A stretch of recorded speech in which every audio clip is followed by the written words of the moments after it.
దినమెల్ల దేవుని దయలో దేవుని కృపలో మనల్ని కాచి కాపాడిన దేవుని స్తుతించి నిద్రపోయే ముందు ఈ వాక్య ధ్యానం చేసుకుని పడుకోండి.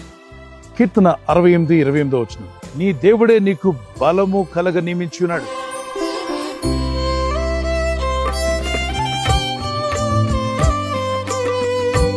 సో దేవుడు నియమిస్తున్నాడు ఏమనంటే, బలహీన వేళలో నిన్ను బలపరచాలని, కృంగిపోయిన వేళలో నిన్ను నిలబెట్టి తన సాక్షిగా వాడుకోవాలని, వేదనతో ఉన్న నీకు ఆనందమును కలుగు చేయాలని, దుఃఖంలో ఉన్న నీకు సంతోషం అనుగ్రహించాలని ప్రభు అయిన దేవుడే ఆయన వాగ్దానం చేశాడు లేఖనాలు. He has ordered that there should be a strength for my children. So వాక్యం వెంటనే మీ జీవితాల్లో ఏ స్థితిలో నువ్వు ఉన్నా నిన్ను బలపరచాలని దేవుని చిత్తం.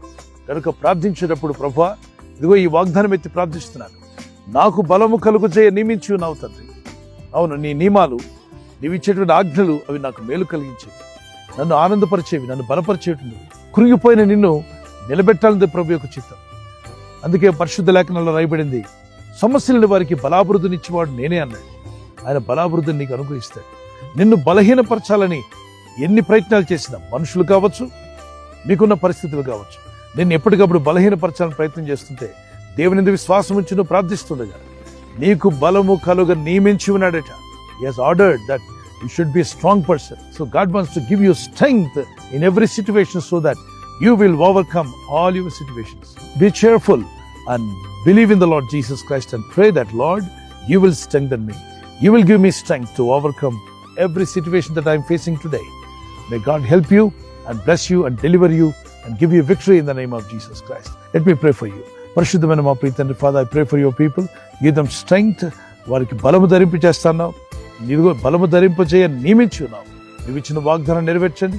ఈ వాగ్దానం ఎత్తి ప్రార్థిస్తున్న వారి జీవితాల్లో కృపా సమాధానాలు తోడై ఉండి బలపరిచి, సమస్యలిపోయిన వారికి బలాభివృద్ధిని ఇస్తానన్నావు, నువ్వు బలము ధరింపు చేస్తానన్నావు.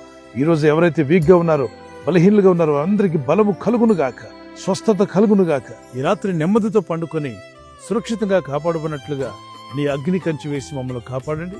మీ చిత్తములో కొనసాగే కృపను అందరికీ దయచేయమని యేసుక్రీస్తు ప్రశస్త నామములో అందరికీ చక్కని నిద్ర దయచేసి తెల్లవారు లేచి కృపను మాకిమ్మని క్రీస్తు నామములో అడిగి వేడుకుంటున్నాం మా పరలోక తండ్రి, ఆమేన్. God bless you. ఈ వాగ్దానం మీతోనే కాకుండా అనేకులకు షేర్ చేయడం మర్చిపోవద్దు. అలాగే ఈ యొక్క ఛానల్ సబ్స్క్రైబ్ చేసి ఇతరులతో కూడా చెప్పి సబ్స్క్రైబ్ చేయించండి. Good night. God bless you. ఈ ఛానల్ మీరు సబ్స్క్రైబ్ చేసుకోవడం వలన 2 పనులు జరుగుతున్నాయి. ఒకటి, సువార్త జరుగుతున్నది, ఆత్మలు రక్షించబడుతున్నాయి. రెండవది, పేదలకు, అనాథలకు ఈ ఛానల్ ద్వారా సహకారం అందించడం జరుగుతుంది. మనం సబ్స్క్రైబ్ చేసుకోవడం వలన అందరికీ సహాయం చేసిన వారమవుతున్నాం. ఖచ్చితంగా ఈ యూట్యూబ్ ఛానల్ ను సబ్స్క్రైబ్ చేసుకొని బెల్ బటన్ ను క్లిక్ చేయండి. మీకు వెంటనే మెసేజెస్ పంపబడతాయి.